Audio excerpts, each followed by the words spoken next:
আজকে আমি নিয়ে এসেছি তেলাপিয়া মাছের তেল ঝাল রেসিপি।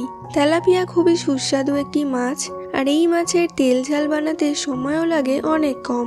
তাহলে চলুন বন্ধুরা, রেসিপিটা শুরু করা যাক।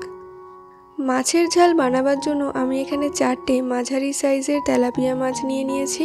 মাছগুলোর পেটটা পরিষ্কার করে ভালোভাবে ধুয়ে নেওয়া আছে। এবার 1 চা চামচ নুন আর 1 চা চামচ হলুদ গুঁড়ো মাখিয়ে মাছগুলো 15 মিনিট রেখে দেব।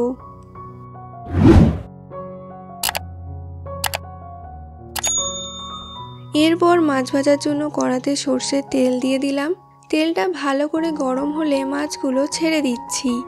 একবারে সবকটা মাছ আমি দেব না, দুবারে দুটো করে ভেজে নেব। এক পাশ ভালো করে ভেজে অপর দিকটা উল্টে দিচ্ছি। দুপাশ লাল করে ভেজে মাছগুলো তুলে নিয়ে বাকি মাছ দুটো ছেড়ে দিলাম। মাছ দুটো দুই পাশ ভেজে তুলে নিয়ে এবার এই তেলেই দিয়ে দিচ্ছি পেঁয়াজ বাটা। এখানে একটা বড় সাইজের পেঁয়াজকে আমি পেস্ট করে নিয়েছিলাম। পেঁয়াজটা 2-3 মিনিট একটু ভেজে নিতে হবে। কিছুক্ষণ পেঁয়াজটা ভেজে নিয়ে এবার দিয়ে দিচ্ছি 1 চামচ আদা রসুন বাটা আর 1 চামচ কাঁচা লঙ্কা বাটা। আদা রসুনটাও পেঁয়াজের সাথে কষিয়ে নেব। 2-3 মিনিট কষানোর পর আদা রসুনের কাঁচা গন্ধটা চলে গেলে এবার গ্যাসের ফ্লেম লোতে রেখে সামান্য কিছু মশলা দিয়ে দেব।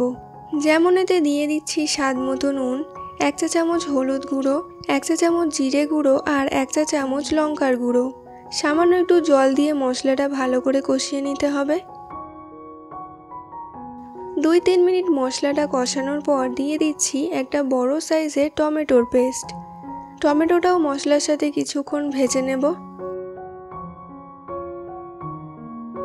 টমেটোটা দেওয়ার পর কিছুক্ষণ নাড়াচাড়া করে এখন মশলা থেকে তেল ছেড়ে এসেছে।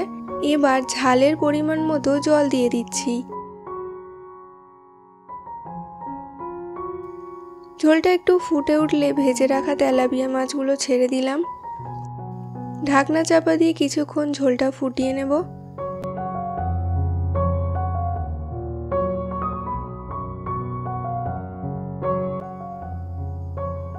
2-3 মিনিট পর একটু দেখে নিচ্ছি।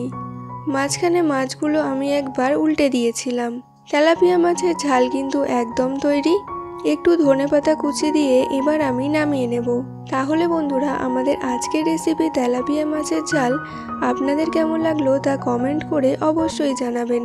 রেসিপিটা ভালো লেগে থাকলে লাইক করবেন আর আমার চ্যানেলকে অবশ্যই সাবস্ক্রাইব করবেন এবং বেল আইকনটা ক্লিক করতে ভুলবেন না। তাহলে বন্ধুরা, আবার ফিরে আসবো অন্য একটি ঘরোয়া রেসিপি নিয়ে। সকলে সুস্থ থাকবেন আর সঙ্গে থাকবেন। ধন্যবাদ।